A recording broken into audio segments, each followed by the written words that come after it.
Captain on the bridge. Alright, Captains, we are back on the bridge, and today we got some stuff to go over from the Star Trek Online official Twitter feed. So, on screen. Yes. So, as we normally do, Captains, we're going to go over what has been tweeted out, drop our two ECs, and then give our conclusions. We're going to expand on this a little bit more, but we'll get to that because, of course, you already saw the thumbnail, Captain. So, first and foremost, you can find the patch notes for this morning's console maintenance here. And I feel a little embarrassed, Captains, because I'll say it right now, flat out, I just missed the Temporal Recruit event on my free-to-play account. But that's okay. We'll just wait for the next one. Good thing these will be more regularly, even if that means waiting until next year. Not a big deal. But I had to say that, get that out there, because I said I was going to, and then I didn't because I thought I had one more day, but it's okay. Sort of, not really. Console patch notes for October 4th, 22. Resolve an issue where the floater device would revert your captain's costume back to the uniform. This update will fix many of the uniforms, but others are still being investigated. So it seems like that's still going on. I didn't even know that was a thing. Address an issue that could cause Neelix Tuvok to get stuck in the initial walkthrough of Entamba base and thereby block progression during the mission reunion. Added safeguards during the missions to search to prevent Karema from getting stuck, despawning when going to the room with the player. You should address an issue. This should address an issue that could prevent mission progression if one of the Karema disappeared and wasn't able to open the door to the next room. Added safeguards to help prevent Herc from getting stuck in the wall near Quark, which made him unable to be targeted and thus unkillable, thereby blocking progression. Change targeting behavior for all abilities, which cause a confuse effect, so they will no longer be unable or unusable, I should say, on allies while under the effects of a confuse. Resolved an issue that could cause the ground personal trait to absent friends to heal foes. Resolved an issue with the elite fleet colony or sort of pulse weapon proc, which was preventing it from triggering correctly when using mines or targetable torpedoes. It will now have a chance of being triggered by these firing modes at the time the projectiles are created, not when they land. Resolve an issue preventing the shield drain immunity functioning correctly from the interlace emitter starship traits. Resolved an issue with the incorrect starship mastery being displayed in various locations for the Terran Lexington Dreadnought cruiser. The Smexy Lexi resolved an issue that was causing the best diplomat starship trait to only enhance the user's under beam overload and not fire at will. User damage, I should say. Resolved various power drain issues experienced with the disruptor and plasma versions of the quad cannon weapons, including issues where the engine power did not match up with the weapon power drain durations, or where firing one of these weapons might cause the player to temporarily gain engine power instead of losing it. Resolved an issue where the proc for assimilated plasma weapons provided 2% damage per stack instead of 2.5%. Resolved an issue that was causing the tooltip for the Pavon Crystal Prism Starship console to display jargon information instead of actual damage values. Fleet updates, of course, updated the Federation Starbase Fleet Transporter Operator options to be easier to navigate, updated the transporter operator on Klingon starbases to be more reliable. Resolve an issue that sometimes cause starbase crew to walk behind the transporter console instead of around it. I have seen that and it's hilarious. Known issues: players on the same external IP are currently unable to access voice chat at the same time. Players can use external systems like Xbox Party Chat as temporary workaround while we work on resolving the underlying issue. So there you go. This is for my console caps. That is done already, essentially, and with that, my hopes of creating my temporal recruit, but that's okay. I'll just keep telling myself that until the next time. Okay, so, Captains, that was that. Now, we had a 10 Forward Weekly stream here, so tonight is going to be a fascinating one as Borticus joins us to brainstorming this year's winter ship live. Learn the process the systems team goes through and design a ship and be part of it. So, I actually caught the last bit of this, and we're going to go over that last part that I sort of listened to and would like to just kind of, again, drop my ECs on that, on where I stand, especially when it comes to playing Star Trek Online. But there is a again, it just links to the stream. But of course, captains, we know that there's a new ship here. They showed us, which will be the winter prize ship. But I'm just going to go over the notes here from Reddit. And of course, this is big, huge shout out to the Sajukar for taking these notes. I did see some of them. I was taking notes, but then of course this popped up. So again, I will give credit to this captain here, the Sajukar. So big note at the beginning of this. The stream was heavily mechanics based and doesn't translate well into notes. So watch the stream for all the nitty gritty, which again, we will link that in the description below. This is just random comments made throughout the stream that translate well into notes. So again, the winter ship is a new Fikiri ship. As you saw there, we were able to cut that out already, thanks to the green background there. So I don't even know how to say that, but the Birjai, the Birjar, sure, Birjai, is a smaller ship maneuverable, replacing the skin for the frigate class in the Fikiri critter group. Cryptic has a spreadsheet that's all the ship classes seeding they put out last few years, which they use to make sure they're not making too many ships of the same kind of ships. And this is kind of where an oopsie happened here. More than one ship between Somerville and the winter ship. March of next year, 2023, legendary being an Akira or Baldur is possible. It actually said possible right here. It showed right here, captains, March legendary question mark Akira or Baldur. Now, of course, captains, you know where our heart lies. We want the Akira, but the Romulan ships also need some love, so we'll see how that goes. Fed bundle of Aquarius Hessia also leaked as possibly coming as well, because it was in that spreadsheet right there.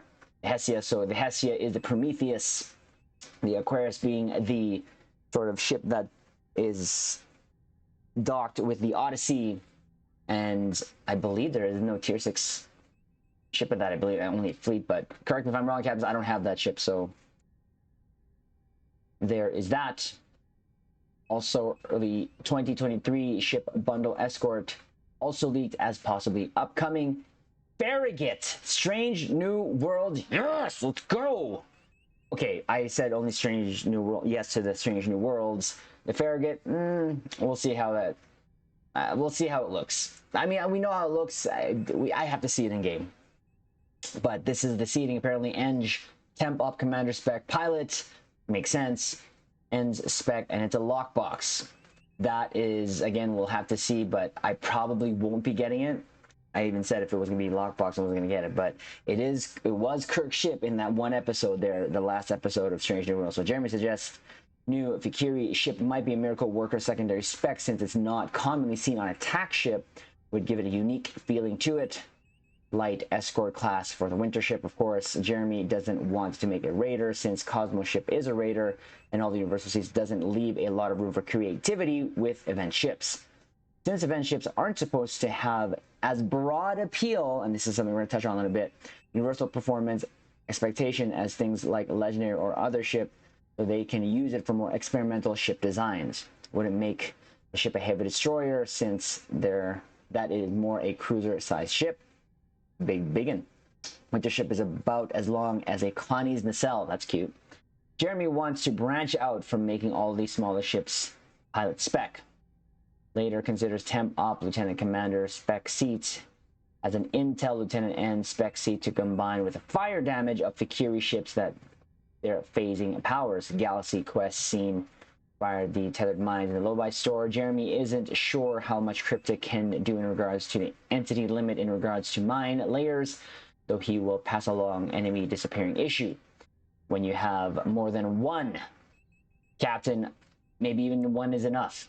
That does happen when they're on mine layer. The whole map disappears. It's quite hilarious, actually. Cryptic is still waiting to get models for the SNW Gorn ships. Nothing that we're going to be looking forward to, but that's okay. Trying to remake all the details on them without the concept art would be difficult. Cryptic has a separate spreadsheet that they can use to compare stats between ships that came from StoWiki, since it's easier to get them from there than from the game data. Jeremy gave a no on a 6-0 weapon ship. He doesn't think it's necessary. Again, we're going to touch on that. as it goes against two major considerations. One, they have a large catalog of ships that they want to stay viable, and the money you spent is worth it. When they break a precedent, they don't want it to just be a breaking precedent, but creating a new rule. Oh, there's actually more here, sorry. And just making a ship that universally better. Don't just want to make it invalidate older ships because it erodes buyer confidence. To precedent because the new rule, why was this done? What value does it serve a new ship design? Does it add new options, terms of ship designs, etc.? Attack primarily 7 weapons or fewer get experimental weapons. Fire is hard to draw, so very large fire effects are larger performance hit and tend to look ugly, so they generally avoid it. Fire effects should be kept small, sudden. Jeremy mentions Fakiri use some mind control powers and stole lore, so maybe the fire in space you see from them isn't really fire, but your brain just interprets it that way. That's cool. Cryptic uses these spreadsheets as well as looking at similar ships on the wiki, the ships of the same family, Fakiri, to constantly refine ship stat selection so they aren't just reusing the same hull, shield, turn rate modifiers. Each ship goes through the cycle at least 1.5 times. Soft rule for the ships that Jeremy they sometimes break is that the primary seat, tax, psi, eng, should have equal to the most amount of consoles. Having one console in tac, eng, psi, eng would mean that you would have 0 console in that type until you reach like level 30 due to the way the scaling works, so Jeremy doesn't really want to do that. Jeremy would like to revisit the ships that only get plus 15 bonus power and will give them 20 like modern tier 6 ships do, though he admits he doesn't have time currently to do that. Jeremy finds ships with 6 BOP seats are undesirable because it tends to lead to too many low-ranked seats.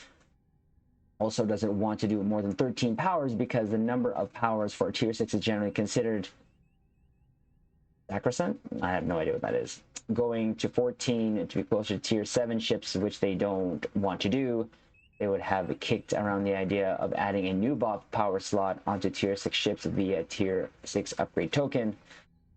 Again, all of these are subject to change. So I want to play this, captains, this was on their Twitter. Again, we'll link this. There's also the YouTube goal, but we'll just leave the reason why I had 2 screens up here, so I did put up the YouTube one, but it's the same stream. So I just want to play this, sit and listen, and then drop our ECs here. Which is another reason that I'm not terribly personally fond of universal seats. Like you can see here on the Somerville Scout, how boring is this? Just blurp. All the comparisons are just chock full of universals. What are you going to do? There were no choices involved here. Yeah. That's just the way that it goes. Which is fine. Some people love these ships, and the universal seats make them very versatile for many different things that you might. Now you have the Nova in there. I don't care what they would have put on that ship. I would have gotten anyways, but that leads to, of course, our ECs here. To me, captains, I will say point blank, if I want the ship for the sake of having the ship, it doesn't matter, and I've said this before, it doesn't matter the seating it has, it doesn't matter the console layout, it doesn't matter trade or console. I want it for the ship. That is my play style, but that is also some other captain's play style, because sometimes we just play this game just to have fun. But not to say that performance chasing, DPS chasing, number chasing is not fun, because it is for others, and sometimes, like I'd mentioned before, we dabble. So we're getting that out there so that you captains that are new to the bridge here know how we sort of think about these things that they mention, especially coming from the devs. Might want to do with them, but it's not interesting to design, really. And if I have an opportunity to make an interesting ship, I'm going to take it. Is it similar here with the courier pilot? Like, so let's focus on that just a little bit. If he thinks, so he's the one that's making these decisions. So for some reason, if he decides to make something what is good to him or interesting to him, he's going to take it. He's not just going to go to what necessarily we are requesting, especially when it comes to performance-wise. That is how his motto is. Now, if by chance he moves on to another role, someone comes in, it's going to be the same thing. It's going to be what that specific dev wants to sort of make a ship sort of tailor to, which is his and or her liking in the future. But as of now, this is all on Bordicus's sort of plate that he wants to sort of bring out there, is what he thinks is interesting, which can be interesting to some and some may agree, but of course there are some that won't. But we all know, captains, in life, no one thing, no one person can satisfy everyone. There's always going to be people who agree and disagree. The only thing that we can do is agree and or disagree politely. Just a bunch of universals. So also, I mean, this is another good reason to not do it, is these last two ships were both all universals. We had the Pilot Raider and the Somerville. Like, now there are other ships between the Somerville and the Winter ship. The Somerville, captains, we unlocked that ship. That ship is fun. I love that it has universals. That's just me, because it just caters more to how we play the game. And when we do a build video on it, you will see, captains, hopefully we'll be releasing that soon, you will see it's just to have fun. Nothing more, nothing less. Like the Farragut and a few others. But actually, I don't know how many others. At least one other. But yeah, this is my preference, and I think that we can make a ship that works without needing to do that. And that kind of goes back to the earlier discussion I was stating too. Like, sometimes things that you can do for a ship, you don't need to. Some ships don't need to have everything. I think I've mentioned on Twitter as well, but didn't go over all that well. But like, we can't have every ship be the perfect ship. And that doesn't mean that we're designing bad ships on purpose, but it does mean that we don't always give every ship everything that it could have. I'm interpreting that as optimal performance. If we could all have the best ship, obviously we would. But again, it depends on how we play the game. Captains, we play differently. You most likely play differently from me, or do play differently from me, and that's okay. But again, when they release ships, just like he said, he's not doing it on purpose. He's just trying to do it so that there is options. And just like how we went over the notes there for the stream, it is literally just to make things interesting, and along with not sort of making things sort of useless. But again, we're kind of past that, because with every new ship, of course, it gets new DACA, and things that you've purchased before gets left behind, just like the ships that we have just collecting space dust in dry dock. So again, that's why we almost take every opportunity to go back to our old ships and just have fun with them, and just say that we fly our old ships.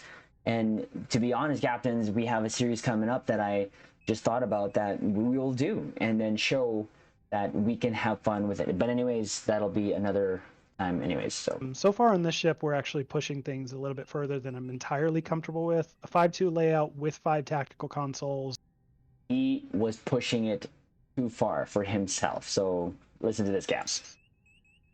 I might end up changing that, because those are very desirable features, and this is an event ship, so we have to kind of walk the line between we're not aiming for broad appeal, which those kind of have. So I might be tempted to push them around a little bit. Although on the other hand, I found that statement kind of weird. But if an event ship, winter summer, has a broad appeal, that would mean a lot more people would be logging into the game to get this desired ship. Just throwing that out there. Just saying, leaving money on the table sometimes. You gotta make it appeal to the broad. For even, hey, let's just be honest, metrics. They keep track of captains who log in daily, and if they have a ship that they're offering that is a broad appeal, meaning performance-wise, why not? On the other hand, it has a very low weapon power bonus, so maybe that diminishes a bit. I don't know. There's a lot of decisions. A lot of dials to twist. Yeah. Yeah. I do want to respond to one thing, because a couple. So again, I'm gonna leave this stream link in the description below, captains. We're not going to go over it, but I just thought that I would throw the ECs there because, again, when it comes to sort of playing the game Star Trek Online, personally, we just want to have fun. We really do. We don't want to treat this like we have to always perform the best, because it doesn't take that much to get to the content that we play. Again, I will say that again, that we play. Okay, it doesn't mean that DPS chasing is wrong. It doesn't mean that casual playing is wrong. I'm just saying that it will totally depend on how one plays, and I'm gonna just leave this screenshot of the ship that we're gonna be getting. So again, it's subject to change, but they showed it, so it looks interesting. We just recently used, and a build will be coming out. Fortunately, we actually did a theme build, which will be coming out, and we had fun building it. It was a Fikiri, the warship that came out. I just used it, and I call it the Batmobile in space. That was really fun to do. And yeah, sometimes even though ships that appeal to me more are Federation ships, yeah, I'll go off brand and try these ships out, because why not? And then, you know what, I end up having a lot of fun, and that's what it's all about. It's about having fun. So, you know, I'm not trying to poo-poo on chasing numbers or anything, but again, for me, my thing for me is I just want the ship, because I can make the ship perform in terms of how I play the game. So I don't want to beat a dead horse, but again, captains, just thought we would throw that out there, because when I heard that, I thought it was very interesting to hear just how Bordicus thinks of making ships, and he is the be it end all at the end of the day, it seems like, when it comes to making ships. So anyways, there you go, captains. Thought we would share that. Again, anything that we have covered here that you saw on screen, we will link it in the description below. Tell us what you think. So comment below, like the video, subscribe here to the YouTube Bridge, and yes, an announcement will be coming tomorrow on what we're going to be doing for our Fleet Week. It will be an interviewer on Sunday, October 9th, 3 p.m. Mountain Standard Time. That may shift an hour a bit more because of the different time zone, but it'll be finalized, and it'll be an announcement tomorrow. We'll go a little bit over what we're going to be talking about, but it is a ship maker, and what a way to start a week off by doing an interview with a ship maker that is very relevant to today's current Star Trek. And we've already seen one of the ships that they have made, and captains, oof, we're excited for this one. So there's that, captains. Again, thank you so much for joining us here on the bridge, and thank you, captains, for getting your command codes verified, for subscribing here. Look out for more of the content, and of course, we will leave it on this note. Live long and prosper.